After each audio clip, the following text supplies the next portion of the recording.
नमस्कार साथियों, मैं हूं प्रवीण, आपका स्वागत करता हूं। जैसा आपको पता है कि हम लोग संभावित प्रश्न कर रहे हैं एसएससी जीडी के लिए। इस बार टारगेट 20 में 20 लाने का है, तो हमारे साथ करिए ये संभावित प्रश्न, ठीक है, जो आपको बहुत ज़्यादा मदद करेंगे 20 में 20 नंबर लाने की गणित में, ठीक है।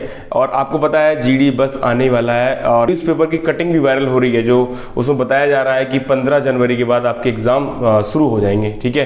तो बहुत ज़्यादा समय नहीं है हमारे पास, निरंतर प्रैक्टिस करते हैं और आपका समय नहीं लेंगे और प्रैक्टिस स्टार्ट करते हैं, ठीक है।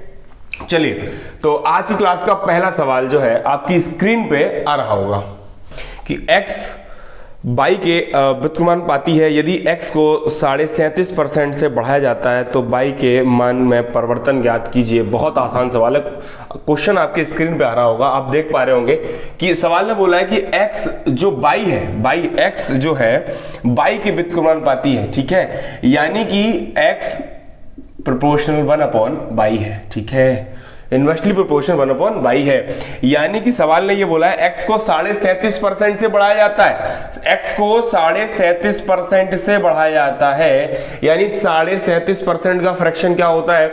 37.5% का फ्रैक्शन है 3/8, 3/8। यानी कोई चीज 8 से कितनी हो रही है? 11 हो रही है। क्या हो रही है? 8 से 11 हो रही है। अगर ये इनवर्सली प्रोपोर्शन है यानी इसके इनवर्स है, इनवर्स है, यानी कि अगर ये चीज x जो है वो 8 से 11 है तो y जो होगा वो 11 से 8 होगा। अरे ठीक है, क्या y जो है 11 से 8 होगा? कितना कम है? 3 कम है। कितने पे? 11 पे।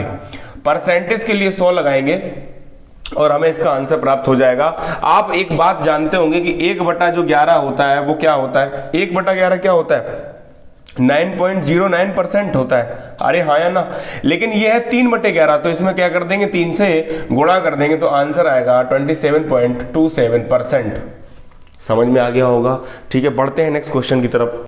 क्वेश्चन नंबर 2 क्या कह रहा है? किसी वस्तु पर लाभ 120% है, किसी वस्तु पर लाभ 120% है। यदि क्रय मूल्य 10% से बढ़ जाता है और विक्रय मूल्य वही रहे तो नया लाभ मार्जिन क्या होगा? सवाल बहुत आसान है, सवाल को आप सेकंडों में उड़ा सकते हैं। इस सवाल को आप सेकंडों में उड़ा सकते हैं अगर आपको सही समझ है तो। देखिए, बहुत कुछ नया सीखने वाले हम, या अगर लगातार आप प्रैक्टिस सेशन में बने रहेंगे बहुत कुछ नया सीखेंगे। अच्छा, इस पीडीएफ कहाँ मिलेगी आपको? ये पीडीएफ हमारे टेलीग्राम चैनल मिल जाएगी। टेलीग्राम चैनल का लिंक जो है मैं डिस्क्रिप्शन डलवा दूंगा, अब वहां से इसको डाउनलोड कर लीजिए। चलिए सवाल देखिए, कह रहा है किसी वस्तु का लाभ 120% है। 120%, 120% लाभ है। 120% का मतलब 100, 120/100, यानी कि सीपी अगर मैं मान लेता हूं 100 है, सीपी अगर 100 है तो उस पे 120 का क्या है? 120 का क्या है? लाभ है। 120 का क्या है? लाभ है। यानी कितना हो जाएगा? 220 क्या बन जाएगी? सीपी बन जाएगी। अरे हाँ या ना? 220 क्या बन गई? सीपी बन गई। अब सवाल ने क्या बोला है कि क्रय मूल्य को 10% से बढ़ा दें। क्या करते हैं? क्रय मूल्य को 10% से बढ़ा दें, यानी क्रय मूल्य 110 हो गया। बोलो हाँ या ना? क्रय मूल्य क्या हो गया? 110 हो गया। तो आप मुझे बताओ, और विक्रय मूल्य बढ़ रहे, यानी कि चीज अब आपकी वस्तु जो हो गई है वो 110 रुपए की हो गई है और बेच कितने में रहे? अभी भी 220 में बेच रहे हैं, यानी प्रॉफिट कितने का है? आप देख पा रहे हैं प्रॉफिट 110 रुपए का है। 110 की चीज, 110 का प्रॉफिट, आंसर क्या हो गया? 100% हो गया। कैसे 100% हो गया? 110 की चीज, 110 का लाभ है, 110 पे गुणे 100, यानी 110 से कट गया, कितना आ गया आंसर? 100% आपका करेक्ट आंसर आ गया, ठीक है। चलिए बढ़ते हैं नेक्स्ट क्वेश्चन की तरफ। क्या कह रहा है कि एक बर्तन में 1600 लीटर दूध भरा हुआ है। एक व्यक्ति बर्तन में से 25% दूध निकालकर उसमें उतना ही पानी भर देता है। यदि यह प्रक्रिया 2 बार और दोहराई जाए, यानी कि पहले 1 बार करेगी, 2 बार और दोहराएगी, मतलब कुल कितने बार हो गई? 3 बार दोहराई गई, तो अंतिम मिश्रण में दूध की मात्रा ज्ञात कीजिए। अंतिम मिश्रण में दूध की मात्रा की बात कर रहा है। देखो मेरे पास टोटल मिल्क कितना है? टोटल मिल्क है 1600 लीटर। कितना है? टोटल मिल्क 1600 लीटर है, ठीक। अच्छा, उसने क्या बोला कि बर्तन में 25% दूध निकालकर, यानी कि एक बात बताओ, 25% का फ्रैक्शन क्या है? 1/4। यानी पहले अगर कोई चीज 4 थी, पहले अगर कोई चीज 4 थी तो अब कितनी रह गई? 3 रह गई। भाई 4 थी, 1 निकाल दी, कितनी बची? 3 बची। भाई देखो ये ओल्ड मिल्क हो गया, ये न्यू मिल्क हो गया। मतलब पुरानी मिक्सचर में कितना था, पुराने में दूध कितना था 4 था, नया में कितना हो गया 3। ये प्रक्रिया कुल 3 बार, मतलब 2 बार और दोहराई गई, यानी कुल 3 बार दोहराई गई। तो अगली बार भी 25%, तो 4 से 3, फिर अगली बार 25%, 4 से 3। तो आप मुझे बताओ, अगर मैं गुणा कर दूंगा यहां से, तो ये 64 था पहले, बाद में कितना रह गया 27 रह गया। कितना रह गया 27 रह गया, यानी पहले 64 था, बाद में 27 हो गया। सवाल कह रहा पहले दूध कितना था 1600 था, तो 64 की वैल्यू कितनी आ जाएगी 1600 आ जाएगी। अरे हाँ या ना, 64 की वैल्यू कितनी आ जाएगी 1600 आ जाएगी। यानी अगर मैं काट लूंगा, यहां से अगर काटूंगा तो ये 4 बार जाएगा, और 4 से काटेंगे 25 बार आएगा। यानी मुझे पता लग गया कि 1 की वैल्यू कितनी आ गई 25 आ गई, और मुझे किसकी चाहिए 27 की चाहिए। अगर 27 में मैं 25 से गुणा कर दूंगा, 27 में 25 से गुणा करना, तो आप देखो यहां गुणा कर रहे हैं, 2 का डिफरेंस है। क्या है, जब भी गुणा करना है किसी भी संख्या में और 2 का अंतर हो, तो इसके मिडिल टर्म की जो वैल्यू होगी, मिडिल वैल्यू 27 और 25 के बीच में कौन सी वैल्यू आती है 26 आती है। और 26 का स्क्वायर क्या होता है, मेरे साथ बोलो, 26 का स्क्वायर क्या होता है 676। 676 उससे कम कर दो, आंसर क्या हो गया 675 लीटर आपका क्या हो गया मिल्क बचा है। ठीक है, बात समझ पाए। 50 छात्रों की कक्षा में 40% लड़कियां हैं। एवरेज का सवाल है ये, 50 छात्र हैं अपने पास, उसमें 40% लड़कियां हैं। पूरी कक्षा के औसत अंक, पूरी कक्षा जो है उसके औसत अंक 64.4 हैं, और लड़कों के औसत अंक जो है वो 62 हैं। तो लड़कियों के औसत अंक ज्ञात कीजिए। सवाल बहुत खूबसूरत सवाल ने क्या बोला है, आप मुझे एक बात बताओ, 40% का मतलब क्या होता है आप जानते हैं। आप कहेंगे सर 2/5, कितना होता है 2/5, यानी कुल लड़के, अगर लड़के नहीं कुल क्लास के छात्र, अगर कुल क्लास के छात्र 5 हैं, तो उसमें 2 क्या हैं, उसमें 2 लड़कियां हैं। यानी जो गर्ल्स हैं, गर्ल्स और बॉय का जो रेशियो आएगा वो 2:3 आएगा। कैसे भाई, टोटल लोग 5 थे, जिसमें लड़की इतनी है 2, तो लड़के कितने बचे 3। अरे हाँ या ना, ठीक। आप देखो, तो सवाल ने कहा है कि लड़कों का औसत अंक, यानी लड़कों का औसत अंक कितना है 62 है। कितना है 62 है। इसमें हम एलिगेशन लगा रहे हैं, एलिगेशन सबसे आसान होता लगाना। और टोटल पूरी क्लास का कितना है, इन दोनों को मिला के कितना है, तो आप कहेंगे दोनों को मिलाकर है 64.4। 64.4। अब आपको एक बात पता होगी क्या, कि जो रेशियो ऊपर होता है वही रेशियो नीचे आता है। तो आप बताओ, ये इससे बड़ा है तो इसकी वैल्यू कितनी होगी। यहां से घटाएंगे इसको, तो आपको दिख रहा है 2.4 आ रहा है, 2.4 आ रहा है। जो रेशियो ऊपर होता है वही नीचे होता है, मतलब ये भी 2:3 के अनुपात में ही आएगा। यानी इस 2 की वैल्यू कितनी आ रही है, अगर मैं देखूंगा तो ये 1.2 गुना हो रही है। आप देखो 12 दूनी 24 होते हैं, तो ये भी कितना आएगा 12 दूनी, अगर मैं गुणा कर दूंगा 1.2 से, तो 3.6 आएगा। आप कहेंगे सर 3.6 आएगा। अब देखो, आपको एलिगेशन की कंडीशन पता होगी, अगर मैंने इस वाली वैल्यू को यहां से घटाया है, तो ये वाली वैल्यू कहां से घटेगी, यहां से घटेगी। मतलब ये वाली वैल्यू क्या रहेगी, इससे ज्यादा रहेगी, क्योंकि क्यों होता क्या है, एक वैल्यू इससे बड़ी है तो एक इससे, और मतलब एक से छोटा एक से बड़ा रहता है। अब देखो, इससे ये छोटी है तो इससे ये कौन सी होगी, बड़ी होगी। कितनी बड़ी होगी, इतनी बड़ी होगी, यानी 3.6 बड़ी होगी। तो 64 में अगर मैं 3 जोड़ता हूं तो 67.4.6 बन जाएगा, यानी 68 क्या हो गया, 68 विल बी योर आंसर। 68 क्या हो गया, यानी लड़कियों के जो औसत अंक आएंगे वो क्या आएंगे 68 आएंगे। आई होप आप समझ पा रहे होंगे। नंबर 5 क्या कह रहा है कि ए किसी घर को 55 दिन में पेंट कर सकता है, बी जो है 66 दिन में पेंट कर सकता है, सी के साथ मिलकर इस काम को केवल 12 दिन में किया जा सकता है, तो अकेला सी कितने दिन में कर पाएगा। बहुत आसान सवाल है, बहुत ज्यादा। आप देखो कि ए जो काम कर रहा है वो 55 दिन में कर रहा है। ए क्या कर रहा है 55 दिन में कर रहा है, ठीक है। बी जो कर रहा है वो 66 दिन में कर रहा है, और सी के साथ मिलकर ए बी सी कितने दिन में कर रहा है, ये 12 दिन में कर रहा है। क्या कर रहा है 12 दिन में कर रहा है। अब मुद्दा फंस रहा है भैया, इनका एलसीएम कैसे लें। आपको दिक्कत होगी एलसीएम लेने में, तो क्या करना है, एलसीएम लेने का बड़ा आसान तरीका क्या होता है कि हम इसके फैक्टर करें, इन सबके क्या कर लें, फैक्टर कर लें। क्या मैं इसको 11 × 5 लिख सकता हूं, आप कहीं सर लिख लेंगे। क्या मैं इसको 11 × 6 लिख लूंगा, कहेंगे लिख लेंगे। 2 × 6 लिख लूं, लिख लेंगे। ठीक है, अब देखो आप बताओ एलसीएम का फंडा क्या होता है कि जो कॉमन है वो तो लेंगे ही लेंगे, यानी 11 आएगा, 11 आएगा, यानी कि अब 5 बचा, यहाँ 6 बचा, तो 5 आएगा और 6 आएगा। यानी अब इसके अंदर 6 था, 6 यहां आ गया, क्या नहीं आया, 2 नहीं आया, तो 2 यहां बचा देंगे और ये हमारा क्या हो गया, एलसीएम हो गया। बोलो बात ठीक है क्या, एलसीएम हो गया।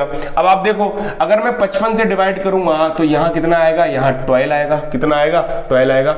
अगर मैं यहां 66 से डिवाइड करूंगा तो यहां कितना आएगा, 5 × 2 कितना आएगा, 10 आएगा। यानी कि ये इनकी इफिशियंसी आ रही है, क्या आ रही है, ये इनकी इफिशियंसी आ रही है कि ए की इफिशियंसी 12 आ रही है, बी की 10 आ रही है। अगर मैं इसे 12 से डिवाइड कर रहा हूं तो यहां पे आप देखो 55 बच रहा है, कितना बच रहा है, 55 बच रहा है। यानी मुझे ये पता लग गया कि ए बी सी तीनों की इफिशियंसी कितनी आ रही है, 55 आ रही है, कितनी आ रही है, 55 आ रही है। अच्छा मुझे काम किससे करवाना है, मुझे काम करवाना है सी से, तो सी, अब अगर मुझे सी की इफिशियंसी चाहिए तो मुझे ए बी की घटानी पड़ेगी, तो टोटल ए बी कितनी है, ए की 12 है, बी की 10 है, तो सी कितना आएगा, आप देख पा रहे हैं 55 माइनस में 22 कर दूंगा तो सी इफिशियंसी कितनी आएगी, 33 आएगी, कितनी आएगी, 33 आएगी। अब ये सी से पूरा काम करवाना है तो क्या करेंगे, तो मैं 33 से क्या कर दूंगा, भाग कर दूंगा, तो हमारा सी से क्या आ जाएगा, सी से टाइम निकल के आ जाएगा। तो आप देखो 11 तिया 33 और 3 से काटा 2, यानी आप देख पा रहे हैं 20 इसका करेक्ट आंसर हो गया, 20 दिन क्या हो गया, इसका करेक्ट आंसर हो गया। आई होप आपको समझ आया होगा। बढ़ते हैं नेक्स्ट क्वेश्चन की तरफ। वार्षिक और छमाही में ब्याज का भुगतान किया जाता है तो एक वर्ष के लिए 8% पर एनम पर 7800 की राशि पर चक्रवृद्धि ब्याज में अंतर ज्ञात कीजिए। ठीक है, बहुत आसान सवाल है। आप देखो समझो, थोड़ा एक बात समझो। यहाँ पे उसने क्या बोला है कि एक बार तो वो क्या कर रहा है, पूरे ईयर के लिए, एक वर्ष के लिए दे रहा है। एक बार क्या कर रहा है, एक वर्ष के लिए दे रहा है, और एक बार वो कह रहा है छमाही के लिए दे रहा है। ठीक, तो पूरे वर्ष के लिए क्या 8% है, रेट 8% है। या अब छमाही का मतलब क्या होता है, छमाही का मतलब होता है एक वर्ष में 2 बार, यानी हर 6-6 महीने में रेट ऑफ इंटरेस्ट लगेगा। कितने महीने में, हर 6-6 महीने में रेट ऑफ इंटरेस्ट लगेगा। यानी कि आप मुझे एक बात बताओ, 12 महीने यानी 12 मंथ में आप पे लग रहा 8%, तो 6 मंथ में आधा हो जाएगा। आप देखो 12 में 8, 6 में 4% लगेगा। क्या लगेगा, 4%। लेकिन अगर ये सिंपल इंटरेस्ट होता तो 4 + 4 8 लगता, लेकिन ये क्या है, ये चक्रवृद्धि ब्याज है, ये सिंपल इंटरेस्ट नहीं है, ये कंपाउंड इंटरेस्ट है। और कंपाउंड इंटरेस्ट कैसे चलता है, सक्सेसिवली चलता है। तो सक्सेसिवली के एक फॉर्मूला भी होता है, आपको पता होगा, x + y अपॉन 100%। तो यानी कि ये 6 महीने की एक वर्ष में 2 ब्याज बनेगी, 4%, 4%। तो यहाँ 4%, 4%, 4 × 4 अपॉन 100%। अरे बोलो हाँ है ना, 100%। यानी यहां से आप कैलकुलेट कर लेंगे तो ये हो गया 8, और ये यहां पॉइंट लगा देंगे 2 अंक के बाद, यानी 8 + 1 16, यानी 0.16, यानी यहां से आ गया 8.16%। तो सवाल अब यहां से अगर वो छमाही पे, कितनी छमाही है, 2 छमाही है, तो टोटल ब्याज मुझे कितना मिलेगा, 8.16% मिलेगा। तो आप उसने आपसे अंतर पूछा कितना ज्यादा कम मिलेगा, तो आप देखो यहाँ पे 0.16 का अंतर आ रहा है, 0.16 का अंतर आ रहा है। और कितने रुपए पे आ रहा है, आप देखो आपके पास रुपए जो है वो 7800 है। कितने हैं, 7800 हैं, तो 7800 का आएगा 0.16%, काटेंगे 100, तो यहां से काट लेंगे 100। अरे हाँ है ना। अब आप 16 से गुणा कर दो, 16 अट्ठे कितने होते हैं, 16 अट्ठे होते हैं बच्चा 128 की 8 हाथ से लगी 12, और 16 सत्ते कितने होते हैं, 16 सत्ते 112 होते हैं, 12 यानी 112 और 12 124 हो गया, 124 हो गया, और 2 अंक के बाद पॉइंट आ गया, यानी आंसर क्या आ गया, 12.48% आपका क्या हो गया, आंसर हो गया। समझ पाए होंगे। बहुत, अगर आप रेगुलर प्रैक्टिस सेशन अटेंड करेंगे तो इस बात की गारंटी है कि आप इस बार 20 में 20 जीडीएम फोड़ेंगे। ठीक है, बढ़ते हैं नेक्स्ट क्वेश्चन की तरफ। 12 वर्षों में 7 गुनी हो जाती है, इस धनराशि को 42 वर्षों में कितने गुनी हो जाएगी, ये पूछ रहा है। ये धनराशि 42 वर्षों में कितनी गुनी हो जाएगी। सवाल जो आपकी स्क्रीन पे आ रहा होगा, मैंने आपको बताया कि ये जो पीडीएफ आपको कहाँ, क्लास की पीडीएफ कहाँ मिलेगी, क्लास की पीडीएफ आपको टेलीग्राम चैनल मिलेगी, और टेलीग्राम चैनल का लिंक कहाँ होगा, वो आपको डिस्क्रिप्शन में मिल जाएगा। ठीक है, तो सवाल वो क्या कह रहा है कि कोई धनराशि 12 वर्षों में 7 गुनी हो रही है। तो आप समझो इस बात को, कोई धनराशि है, यानी मान लो आप 1 रुपया आपने लगाया और उस आप वो रुपए कितना गुना हो रहा है, 7 गुना हो रहा है। कितने वर्षों में, आप देख पा रहे हैं कि 12 वर्षों में 7 गुना हो गया। मतलब क्या है इस बात का, मतलब ये है कि आपने 1 रुपए लगाया था, 12 वर्ष के बाद आपको रिटर्न कितना मिल गया, 7 रुपए, यानी ये प्रिंसिपल रहा होगा, ये अमाउंट रहा होगा। तो अगर 1 रुपए लगाने के बाद आपको 7 मिल रहा है तो यानी इस पे जो इंटरेस्ट मिल रहा है वो कितना मिलेगा, 6 रुपए। अरे बताओ ठीक है क्या, 1 रुपए लगाया, 7 वापस मिल गए 12 वर्षों में, मतलब 6 रुपए क्या मिल गया आपको, इंटरेस्ट मिल गया 6 रुपए। ठीक है, अब आप देख पा रहे हैं, एक बहुत अच्छी बात देख पा रहे हैं, यानी कि आप देख पा रहे हैं 2 वर्ष में आपको 1 रुपया मिल रहा है। भाई सिंपल इंटरेस्ट आप जानते हैं, हर वर्ष ब्याज क्या मिलता है, समान मिलता है। हर वर्ष ब्याज क्या मिलता है, समान मिलता है। तो आप देख पा रहे हैं 12 वर्षों में 6 रुपए मिल रहे हैं, तो 2 वर्ष में 1 रुपया मिलेगा। अरे हाँ या ना, मिलेगा ना। अब सवाल ने क्या बोला है, 42 वर्षों में कितना गुना होगा। तो आप बताओ, आपको ये धन जो ये टाइम है ना, वो 2 वर्ष से कितना बनाना है, 42 बनाना है। यानी 21 दूनी कितना होता है, 21 दूनी होता है 42। ये बात समझ पा रहे हैं ना, 21 दूनी 42। अगर ये 21 गुना हुआ है तो ब्याज भी कितने गुना होगा, ब्याज भी 21 गुना होगा। यानी कि यहां पे आपको ब्याज भी 21 मिल जाएगा। तो आप बताओ, कोई 1 रुपए लगाया था और ब्याज 21 रुपए मिल रहा है, तो वो धन अपने आप में कितना हो जाएगा, आप कहेंगे धन कितना हो जाएगा सर, 22 हो जाएगा। यानी कितने गुना हो गया, 22 गुना हो गया। और यही क्या है, हमारा आंसर है। यही क्या सवाल क्या कह रहा है, अगला सवाल है आपका वेन डायग्राम से, परसेंटेज का वेन डायग्राम से सवाल है। एक परीक्षा में 48% उम्मीदवार विज्ञान में पास हुए, उत्तीर्ण हुए, 56% गणित में असफल रहे। यदि दोनों विषयों में 32% असफल रहे, दोनों विषयों में 32% असफल रहे, तो दोनों विषयों में कितने परसेंट उत्तीर्ण हुए। देखो वेन डायग्राम लगाने का तरीका होता है कि जो 3 क्वांटिटी है, कि एक है आपकी विज्ञान में और एक है आपकी गणित में और एक है दोनों मिला के, तो दोनों की क्वांटिटी जो है वो सेम होनी चाहिए। मतलब सेम का मतलब यहाँ पे है कि अगर एक जगह पास है तो दूसरी जगह पास होना चाहिए और दोनों मिला के पास होना चाहिए। ठीक है, अगर एक जगह फेल है तो दूसरी जगह फेल होना चाहिए और दोनों मिला के क्या होना चाहिए, फेल होना चाहिए। तो यहाँ पे एक जगह 2 जगह फेल है और एक जगह पास है, तो हम क्या करें, कन्वर्ट कर लेंगे। आप मुझे एक बात बताओ, जो साइंस में कितने पास हो रहे हैं, साइंस में हो रहे हैं 48 पास हो रहे हैं, तो आप बताओ 52 फेल हो जाएंगे, 52% क्या हो जाएंगे, फेल हो जाएंगे, बिल्कुल हो जाएंगे। अच्छा, मैथ में ऑलरेडी बोला है 56% क्या हो रहे हैं, फेल हो रहे हैं, ऑलरेडी क्या हो रहे हैं, फेल हो रहे हैं। अच्छा, बोथ में क्या हो रहा है, बोथ में हो रहा है 32% ऑलरेडी फेल हो रहे हैं। यानी कि अब तीनों की इकाइयां जो होंगी वो कैसी होंगी, फेल फेल फेल। अब लग जाएगा वेन डायग्राम। तो वेन डायग्राम क्या लगे, देखो समझो इस बात को, ये आपका वेन डायग्राम है। ये वाला जो गोला है वो मैंने मान लिया साइंस का है, किसका है, साइंस में। और साइंस में 52% क्या हो रहे हैं, फेल हो रहे हैं। मैं जो वेन डायग्राम लगा रहा हूं ना, वो किस पे लगा रहा हूं, फेल पे लगा रहा हूं। ठीक, अच्छा, जो ये वाला है ये किसका बॉक्स है, ये है मैथ का, और मैथ में कितने फेल हो रहे हैं, 56%। आप कहेंगे सर हो रहे हैं। अच्छा, आप एक बात देखो, ये वाला दोनों में हिस्सा कैसा है, कॉमन है। कितना है, ये कॉमन हिस्सा है। तो ये कितना है, ये 32%। कितना है, 32% है।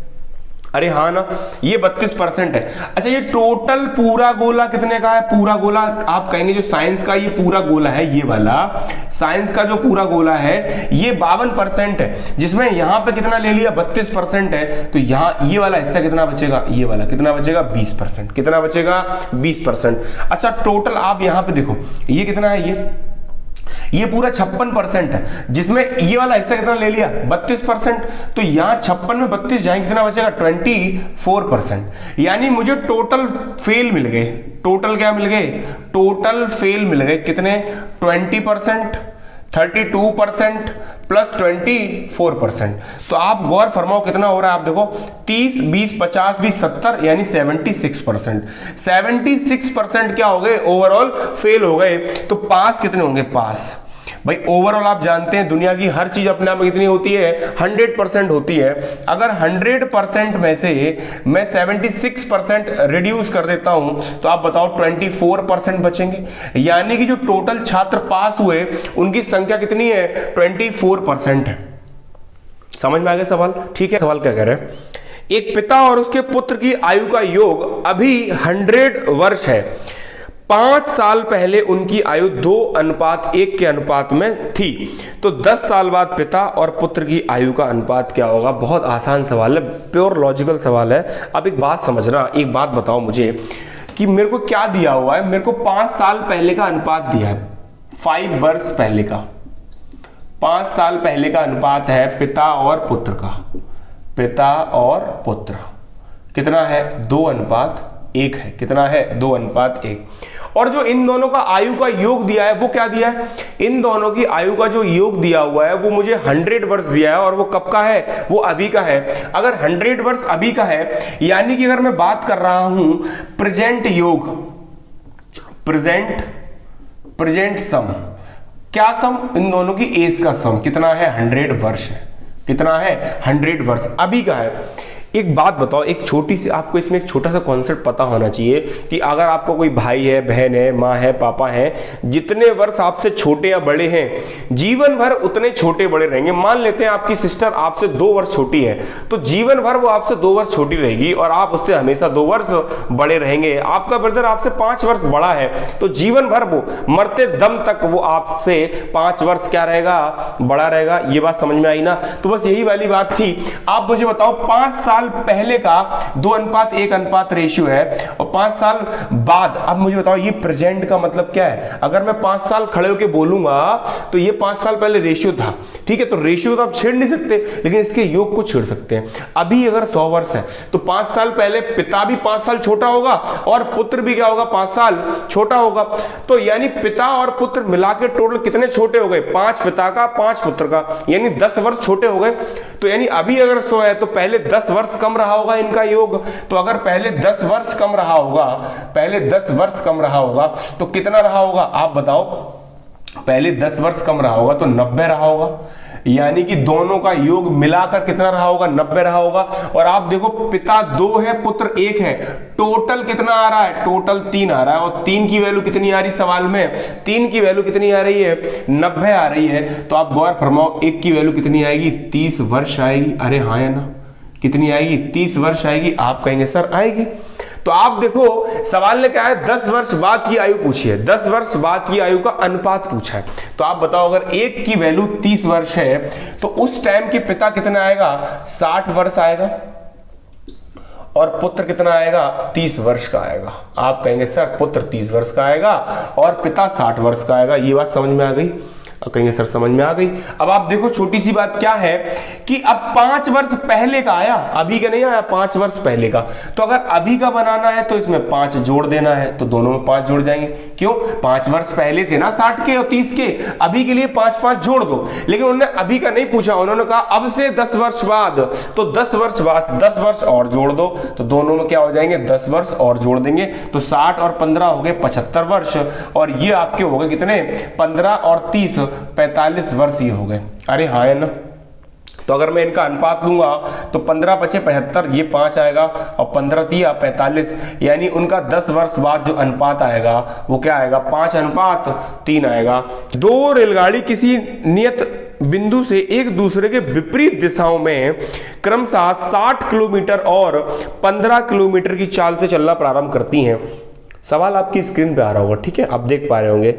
1 घंटे 15 मिनट के बाद दोनों रेलगाड़ियों के बीच की दूरी ज्ञात कीजिए। बहुत आसान सवाल है, रिलेटिव स्पीड का सवाल है। आप एक बात बताइए, आप इधर से देखो, जब भी आपको पता होगा रिलेटिव स्पीड कॉन्सेप्ट क्या होता है, एक ट्रेन इधर से आ रही है, एक ट्रेन इधर से आ रही है। अगर दोनों ट्रेन आमने सामने से आ रही हैं तो इनकी स्पीड क्या हो जाएगी, स्पीड क्या हो जाएगी, स्पीड ऐड हो जाएगी। अच्छा, सेम डायरेक्शन चल रहा होता तो स्पीड कैसी होती, स्पीड माइनस हो जाती। आपको ये बात पता होगी, जब ट्रेन आमने सामने आती है, जब इनकी आमने सामने ट्रेन आती है ना, ऐसे ट्रेन चल रही है, ये S1 है, ये S2 है, तो इनकी रिलेटिव स्पीड क्या हो जाती है, S1 + S2 हो जाती है। बोलो हाँ है ना? अब एक ट्रेन आप देखो, ये कोई दूरी रही होगी यहां से यहां तक, एक ट्रेन ऐसी आ रही है, एक ट्रेन ऐसी आ रही है। मान लो कहीं यहां पे आके मिलेंगी, यहां पे मिलेंगी, ठीक है। अगर सेम टाइम से चलना स्टार्ट हो रही है तो यहां पे कहीं मिलेंगे नहीं, मीटिंग टाइम सेम होगा, ठीक। तो आप मेरे को बात बताओ, रिलेटिव स्पीड कॉन्सेप्ट क्या होगा, यानी कि 1 घंटा 15 मिनट के बाद मिलने वाली है। तो आप एक बात जानते हैं क्या, कि डिस्टेंस बराबर होता है स्पीड इनटू टाइम। तो रिलेटिव स्पीड है, एक की 60 है, एक की 50 है, तो दोनों की स्पीड क्या आ गई, 110। अरे ये बात समझ पाए ना कि जब अपोजिट आएंगे तो दोनों की चाल क्या हो जाएगी, जुड़ जाएगी। यानी एक की 60 है तो एक की क्या आएगी, 10 आएगी बच्चा। तो यानी टोटल क्या हो गई, 110 हो गई। अच्छा टाइम कितना दिया है, 1 घंटा। टाइम कितना दिया उसने, 1 घंटा 15 मिनट, यानी टाइम दिया 1 घंटा 15 मिनट। तो अब देखो 1 घंटा है और ये जो स्पीड है वो घंटे में है, किलोमीटर प्रति घंटे में, तो टाइम टोटल घंटे में होना चाहिए। जो 15 मिनट है मैं उसको घंटे में बना ले रहा हूं। देखो 1 घंटा 15 मिनट है तो 15 मिनट घंटे बनाने के लिए 60 से भाग कर देंगे, आप कहेंगे सर कर देंगे, तो यानी क्या आएगा 1/4 आएगा। क्या आएगा 1/4। तो ये एक सही 1/4 आ गया, मतलब 5/4 घंटे आ गए। क्या आ गए, 5/4 घंटे आ गए। तो यहां से मैं 5/4 से क्या कर दूंगा, गुणा कर दूंगा। तो आप देखो 555/4, तो 4 एकम 4, यहां से 1 बचेगा, 4 3 12, आप देखो यहाँ 3 बचेगा, 4 7 28, यहाँ 2 4 5 20, यानी 137.5 किलोमीटर की डिस्टेंस पर 1 घंटा 15 मिनट के बाद दोनों क्या हो जाएंगे, मिल जाएंगे। ठीक है, 1 घंटा 15 मिनट के बाद दोनों किस दूरी पर मिलेंगे, 137.5 किलोमीटर की दूरी पर मिलेंगे। चलिए करते हैं नेक्स्ट क्वेश्चन। अगला सवाल क्या कर रहा है, x समान क्या होना चाहिए ताकि 7 अंकों की संख्या 8439x53 से विभाजित हो जाए। देखो सवाल कह रहा है कि बहुत आसान सवाल है, डिविजिबिलिटी का बहुत आसान सवाल है। 8439x53 डिविजिबल किससे होनी चाहिए, 99 से। आप देखो छोटी सी बात सुनो, कि बहुत आसान सवाल है, कुछ नहीं है इस सवाल में।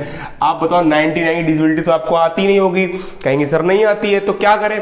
जब भी मैंने कहा कंबाइंड डिविजिबिलिटी आपसे पूछे तो क्या करना है, जो भी बड़ी संख्या उसको ऐसे 2 या 3 फैक्टर में तोड़ो जिनकी डिविजिबिलिटी आपको आती है।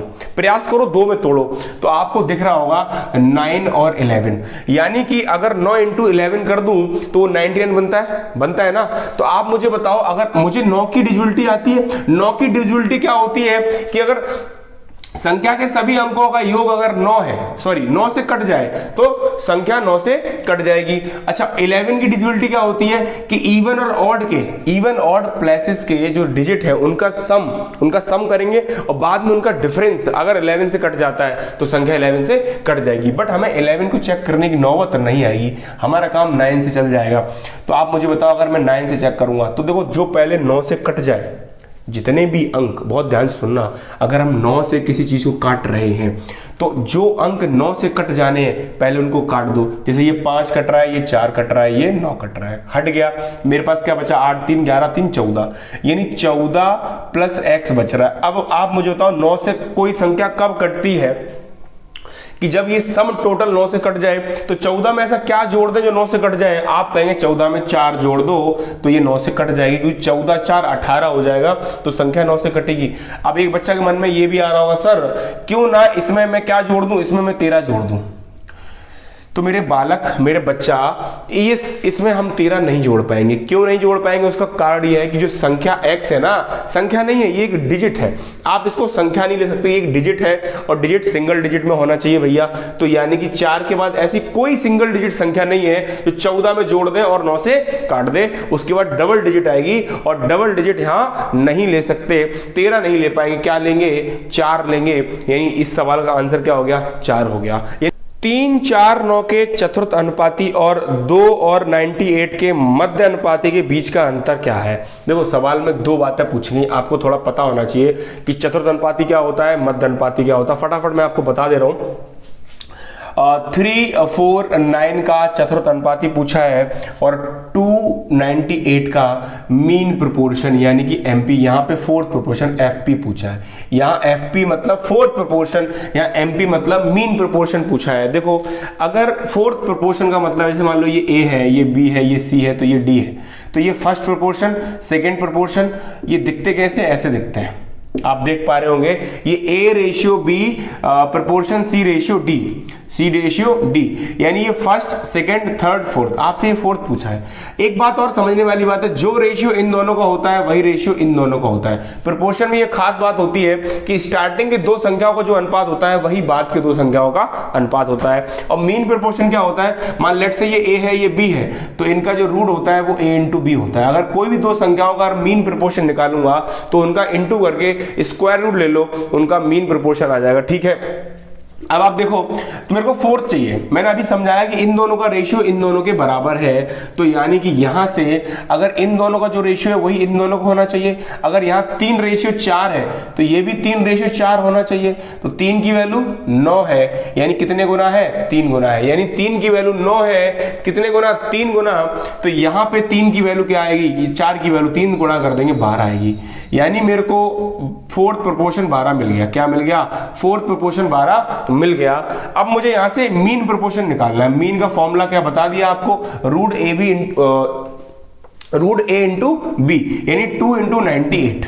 तो आप देखो ये 2 इंटू 49 लिखा हुआ है, कहेंगे सर लिखा हुआ है, तो यहां से 2 बाहर आएगा, 7 बाहर आएगा, यानी यहां मुझे कितना मिल गया, 14 मिल गया।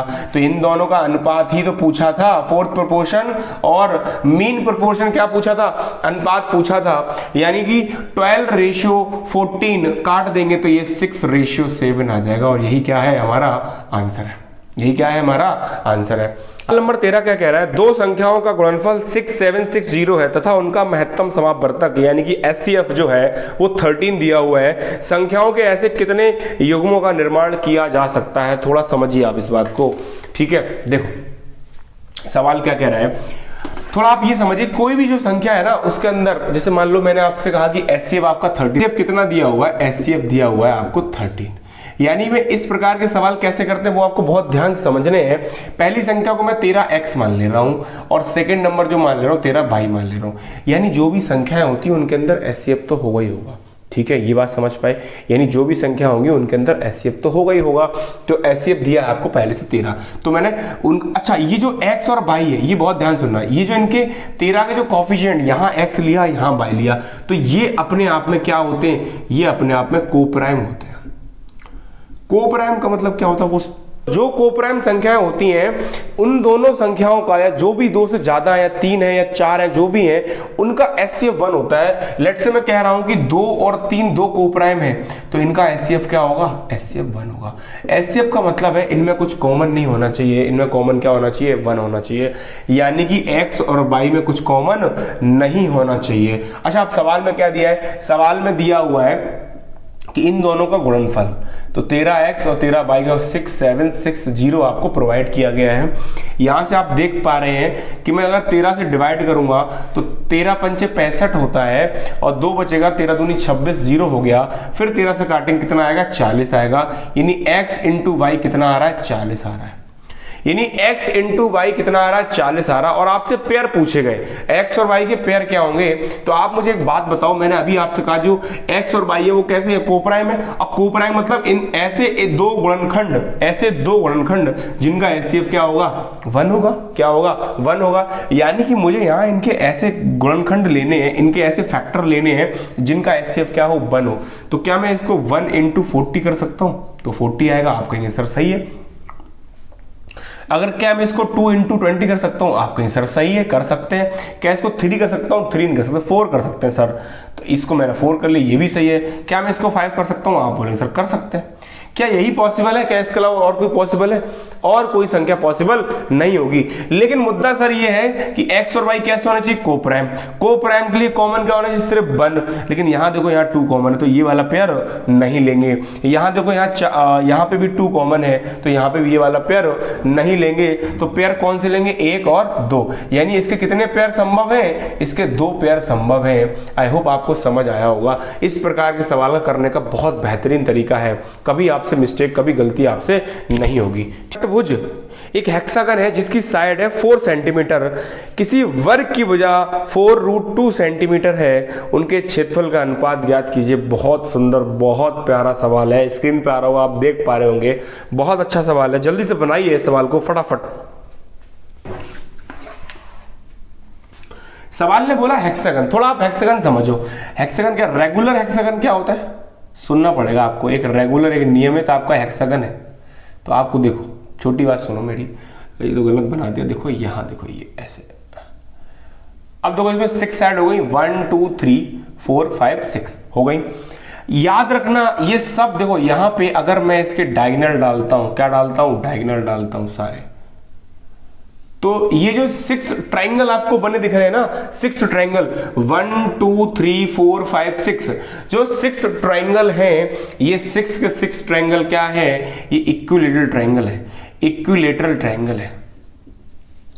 यानी हिंदी में बोले तो समबाहु त्रिभुज है। क्या है, समबाहु त्रिभुज है। क्या है, समबाहु त्रिभुज है। और आप भली भांति जानते हैं कि एक समबाहु त्रिभुज का क्षेत्रफल क्या होता है, कि समबाहु त्रिभुज का क्षेत्रफल होता है √3/4 भुजा स्क्वायर। अच्छा, अगर मैं भुजा मानूं तो इसकी भुजा ए, इसकी प्रत्येक भुजा कैसी होती है, बराबर होती है, क्योंकि इक्विलेटरल ट्रायंगल की प्रत्येक भुजा कैसी होती है, बराबर होती है। तो इसकी प्रत्येक भुजा कैसी होती है, बराबर होती है। यानी कि एक समबाहु त्रिभुज का क्षेत्रफल √3/4 a स्क्वायर है। और ऐसे कितने ट्रायंगल हैं, आप कहेंगे सर ऐसे कितने हैं, ऐसे 6 हैं। यानी इसका क्या हो गया, ये इसका एरिया हो गया।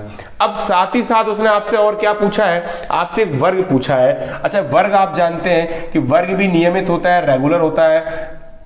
तो वर्ग की प्रत्येक भुजा भी क्या होती है, बराबर होती है। मान लो मैंने ये x है, क्या है, x, तो चारों भुजा बराबर, तो जो वर्ग का एरिया क्या होता है, आप कहेंगे वर्ग का एरिया होता है साइड स्क्वायर, यानी x स्क्वायर क्या होता है, वर्ग का एरिया होता है।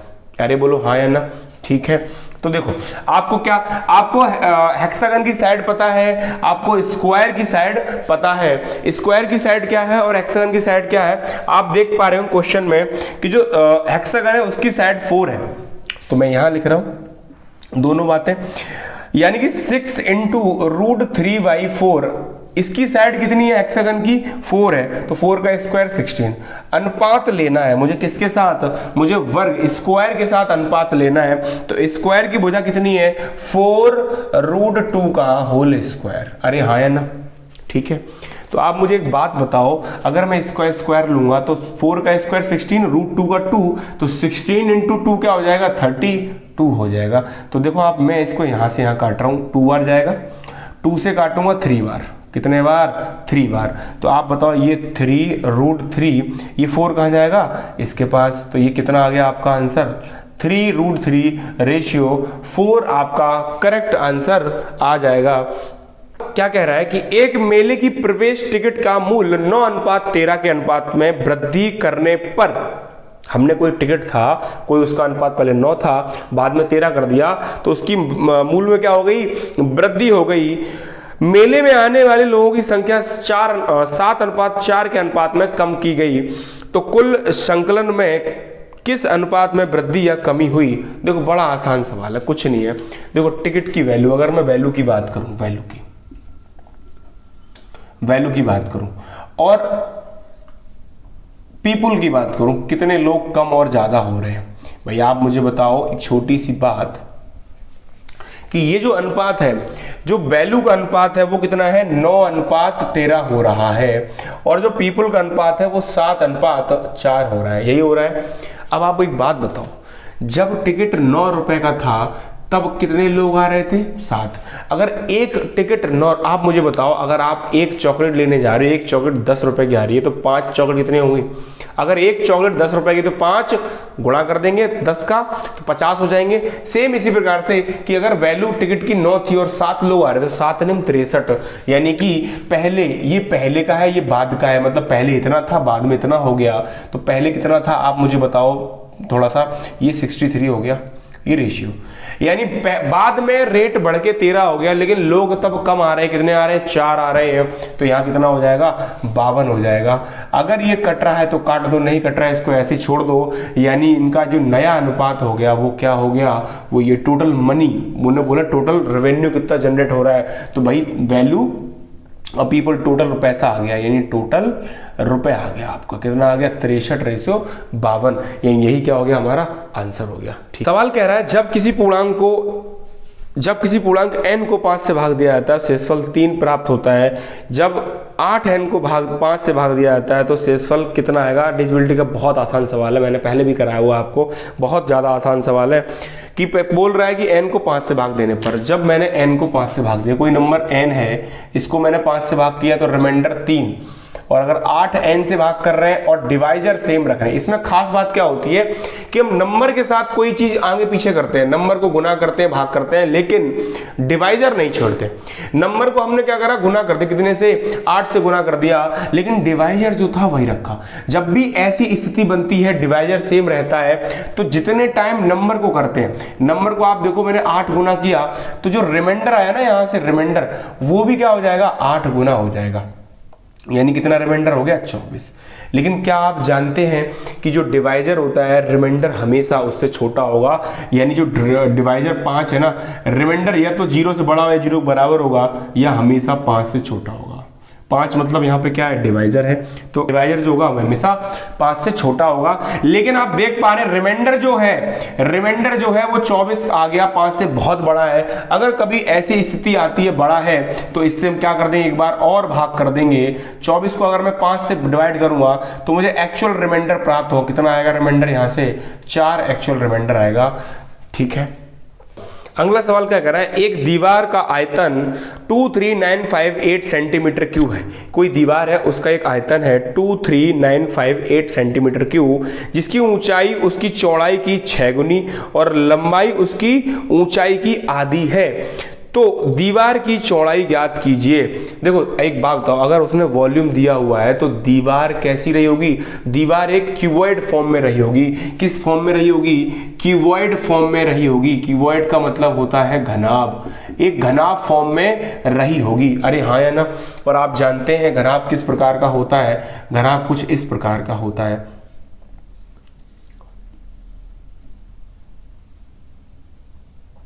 तो जो दीवार होगी कुछ इस प्रकार की बनी होगी।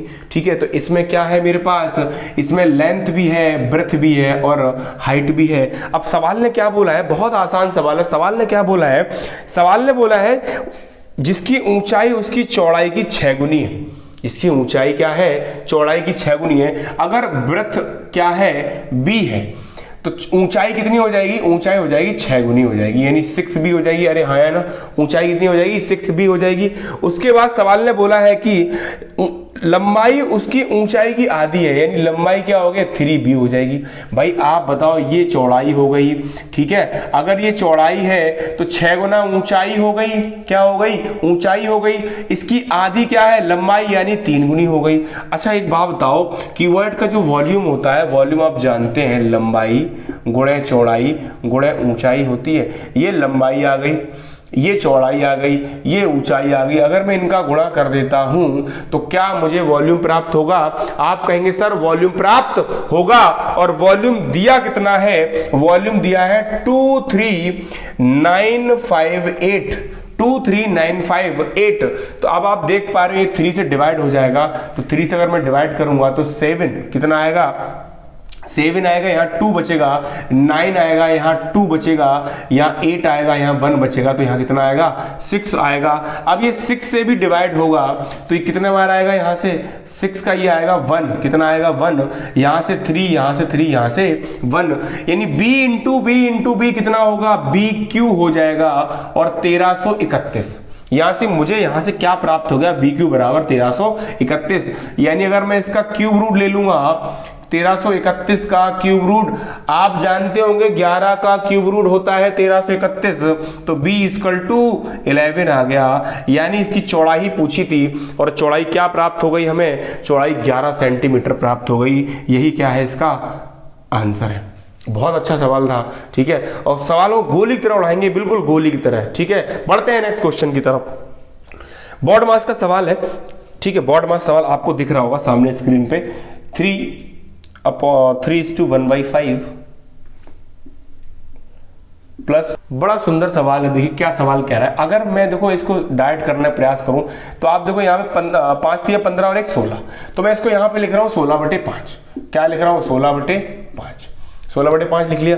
आप मुझे बताओ अगर 16/5 है तो ये देखो इनका जो बेस है वो कॉमन है, तो 16 3 19 हो जाएगा, तो 19 बटे क्या बन जाएगा 5 बन जाएगा, 19 बटे क्या बन जाएगा 5 बन जाएगा। आप कहेंगे बन जाएगा सर। अब आप मुझे एक बात बताओ 19/5 ये हो गया, अरे हाँ है ना, बोलो 19 बटे ये 5 हो गया, ये डिवाइड है, क्या है डिवाइड है, और डिवाइड में जब हटाएंगे तो क्या बन जाएगा इंटू 5/8 बन जाएगा, क्या बन जाएगा इंटू 5/8 बन जाएगा, 5/8 बन जाएगा। तो 5 से 5 क्या हो जाएंगे कैंसल आउट हो जाएंगे, तो क्या बचेगा यहाँ पे बचेगा 19/8 क्या बचेगा 19/8 बचेगा। अब नीचे सॉल्व करते हैं, आप ब्रैकेट बाय ब्रैकेट सॉल्व कर लो। तो सबसे पहले इसको लिख लेंगे, आप देखो ये 9/8 हो जाएगा, अरे हाँ यार 9/8 हो गया। अच्छा ये डिवाइड है, इसको उल्टा कर देंगे तो ये इंटू में आ जाएगा 3/1 आ जाएगा। तो यहां से इसको हटाएंगे तो आप देखो कितना हो जाएगा, यहां से इसको हटाएंगे 3y क्या हो गया हमारा 8 आ गया, 3y क्या हो गया 8 आ गया। अब आप देखो छोटी सी बात कि 5/8 प्लस 3/8, तो 8 यहां पे भी कॉमन है, 8 यहां पे भी कॉमन है, तो अगर मैं इनको ऐड करूंगा तो ऊपर टोटल तुम्हारा 8 आएगा और नीचे भी क्या आएगा 8 आ जाएगा। तो आप देखो तो यहां जब मैं इनको हटाऊंगा तो ये क्या बन जाएगा, ये बन जाएगा 8/8 यानी क्या आ गया 1 आ गया, 1 आ गया। तो ये तो 9/8 रहेगा, तो यानी मेरे पास क्या बच रहा है 19/8 अपॉन 9/8, तो ये कैंसल आउट हो गया। 19/9 आपका क्या हो गया आंसर हो गया, 19/9 क्या हो गया आपका आंसर हो गया। यही इस सवाल का आंसर है। सवाल नंबर 19 क्या कह रहा है कि ए बी सी क्रमशः 4/5, 2/3, 5/8 के अनुपात में पूंजी निवेश करते हैं। वे जितने समय तक व्यापार में रहते हैं उनमें 10 अनुपात जो उनका यहाँ पे आप उनका क्या आएगा इन्वेस्टिंग का रेशियो है, जो उन्होंने पूंजी लगाई है वो 10:9:4 के अनुपात में लगाई है।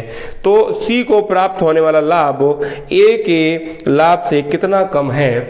बहुत आसान सवाल है, आपको पता होगा, मैंने आपको पिछली क्लास में बताया होगा कि प्रॉफिट बराबर इन्वेस्टमेंट इनटू टाइम होता है कि नहीं।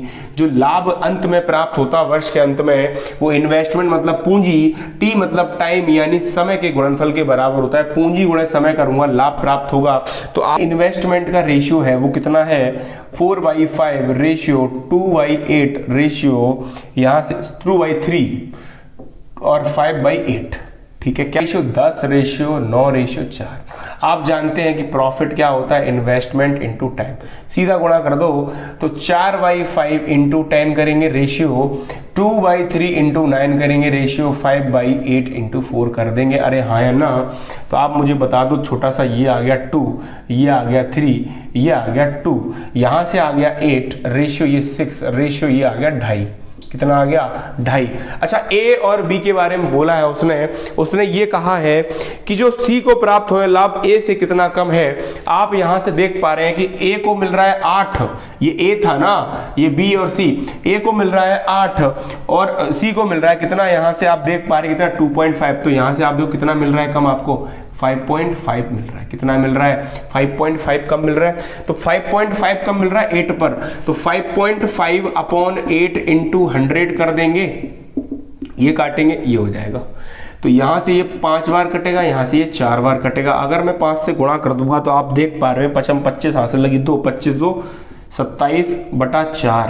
तो जब 4 से काटेंगे 4 छिंग 24 आते हैं, यहाँ 3 बचेगा, 4 3 4 8 32 हो जाएंगे, 3 बचेगा, 4 7 और 5 यानी कि 68.75% आपका क्या हो जाएगा करेक्ट आंसर हो जाएगा। नेक्स्ट क्वेश्चन जो है वो पाई चार्ट का क्वेश्चन है। क्वेश्चन आपकी स्क्रीन पे आ रहा होगा, आप देख पा रहे होंगे। सवाल ने क्या बोला है, सवाल ने बोला बच्चों की शिक्षा, परिवहन और किराए पर खर्च की गई कुल राशि कमाई का कितना % है। आप एक बात समझो, छोटी सी बात, कि टोटल कितना है। बच्चों की शिक्षा कितनी है 70 डिग्री है, कितनी है डिग्री है, प्लस परिवहन यानी ट्रांसपोर्ट जो तुम्हारा है वो कितना है 50 डिग्री है, प्लस किराए पर रेंट कितना है, रेंट है 60 डिग्री। अच्छा एक बात बच्चा समझना, पाई चार्ट जो आता है वो 2 टाइप से पूछा जाता है आपसे, परसेंटेज में या फिर डिग्री में। तो आप बताइए डिग्री में दिया हुआ है, तो टोटल एक सर्कल की डिग्री कितनी होती है 360 होती है। तो ये किससे कैलकुलेट होगा 360 डिग्री से कैलकुलेट होगा। और परसेंटेज के लिए क्या लगा देंगे 60 लगा देंगे, वो 100 लगा देंगे। तो आप देख पा रहे होंगे ये हो जाएंगे 110 और ये कहते हैं 180, तो 180 डिग्री बटे 360 डिग्री गुणे 100%, तो 180 दूनी कितना होता है 360, और काटेंगे कितना आएगा, यानी यहाँ से आंसर आ गया आपका 50%, और यही क्या है आपका आंसर है। आई होप आपको सारे क्वेश्चंस बहुत अच्छे लगे होंगे, प्लस इनके सॉल्यूशन बहुत अच्छे, बहुत पसंद आए होंगे। अगर आपको ये पसंद आ रहे हैं सेशन और मेरी मेहनत आपको पसंद आ रही है तो वीडियो को लाइक एंड शेयर सब्सक्राइब जरूर करें भैया, ठीक है। बाकी आपको रेगुलर प्रैक्टिस सेशन मिलते रहेंगे, बने रहें ऐसे ही हमारे साथ, और मैं इस बात की गारंटी ले रहा हूं आपके 20 में 20 आएंगे गणित में, अगर आप ये संभावित प्रश्न रेगुलर बेस पे मेरे साथ प्रैक्टिस करते रहेंगे तो, ठीक है।